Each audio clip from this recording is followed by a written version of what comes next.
The sea was calm that morning, the kind of deceptive stillness that made danger harder to sense. For the pirates watching from their small, fast-moving skiffs, it looked like another opportunity. In recent weeks, commercial traffic through the region had been predictable. Cargo ships moving slowly, lightly protected, following known routes. The pirates had learned to read patterns, not ships. That habit would cost them dearly.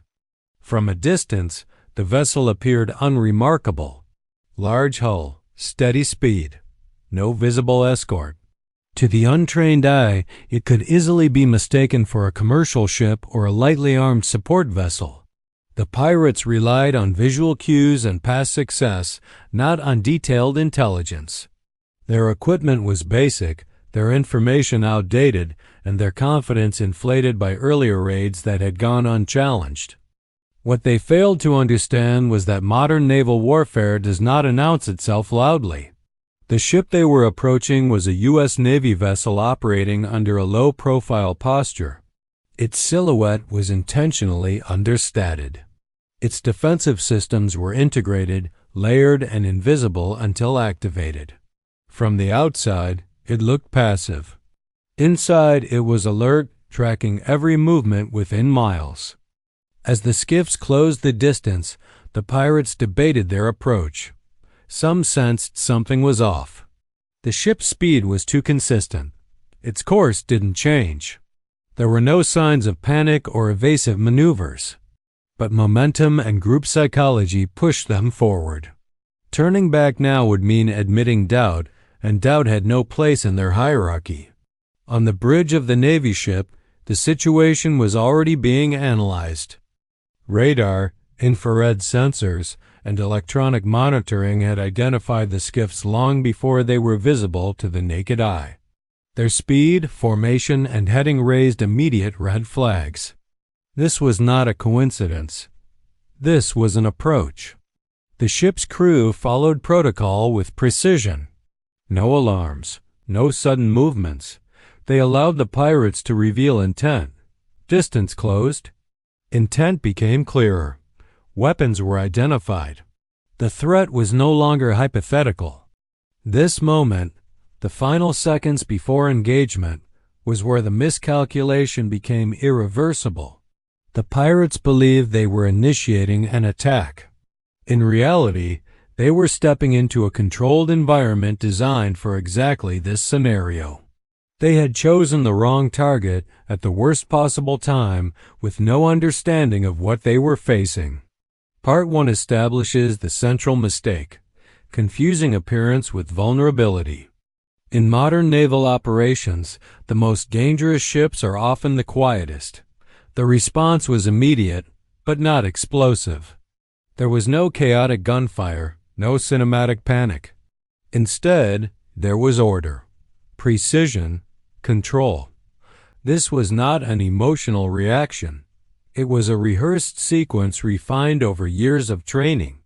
The first signal came as a warning. A clear, authoritative broadcast over open channels, multiple languages. No ambiguity. The message was simple. Alter course immediately. You are approaching a military vessel. This was the last opportunity to disengage. Some of the pirates hesitated. Others ignored it. In their experience, warnings were often bluffs. They had learned to press forward, believing hesitation from their targets meant weakness. That belief was about to be dismantled. The second phase was visibility. Defensive systems became visible without being fired. Weapon stations rotated. Tracking lasers locked on.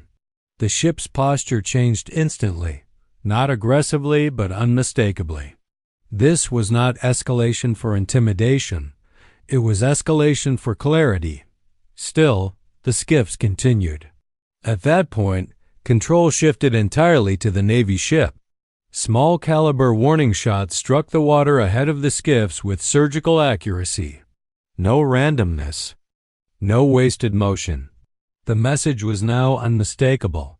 Every movement was being tracked, predicted, and countered. The pirates' formation broke. What had been coordinated moments earlier dissolved into confusion. Engines throttled unpredictably. Directions conflicted. Panic spread faster than commands. The Navy's advantage was not just firepower, it was decision superiority. Every action had been anticipated. Every response was faster than the pirates could react.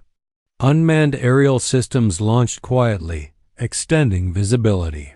Non-lethal options were prepared alongside lethal ones. This was dominance through options, not brute force. When the pirates finally attempted to retreat, it was already too late. Their routes were cut off, their movements constrained. The sea that had once felt open now felt controlled, segmented, and hostile. The engagement ended not with destruction, but with surrender. Boats disabled, weapons discarded, hands raised. The silence afterward was heavier than the confrontation itself. For the pirates, the realization came all at once. This had never been a fight. It had been a demonstration. They were not defeated by luck or numbers, but by preparation and capability so far beyond their own that resistance had become meaningless. Part 2 highlights the true nature of modern naval power. Not overwhelming violence, but overwhelming control.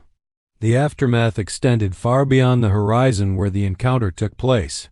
For the pirates, the consequences were immediate and personal. Detention, prosecution, and the collapse of their operational network followed swiftly. Intelligence gathered from the incident disrupted future attempts long before they could begin. But the larger impact was strategic. News of the encounter spread quickly through informal channels, not through headlines, but through whispers. Stories changed as they traveled, growing more cautionary with each retelling. Routes once considered profitable were quietly avoided. Attacks declined not because pirates disappeared, but because uncertainty replaced confidence. For the U.S. Navy, the incident reinforced a doctrine that rarely seeks attention: deterrence through presence. The goal was never to provoke confrontation, but to make the cost of aggression unmistakably clear. By responding decisively yet proportionally, the Navy sent a message without escalating conflict. International observers took note as well. The encounter became a case study in modern maritime security, how layered defense, restraint, and clarity could neutralize threats without destabilizing an entire region. It demonstrated that dominance does not require constant force, only the credible ability to apply it. Perhaps the most important consequence was psychological. The myth that all large ships are slow, vulnerable, and reactive took a direct hit. The idea that small, fast attackers could always dictate terms was exposed as outdated. The balance of confidence shifted. In the end, no missiles were fired. No ships were lost. Yet the message was unmistakable. Choosing the wrong target can change everything. This was not a story of pirates versus a ship. It was a lesson in modern power, where preparation defeats bravado, and where the most decisive victories are the ones that end before they truly begin.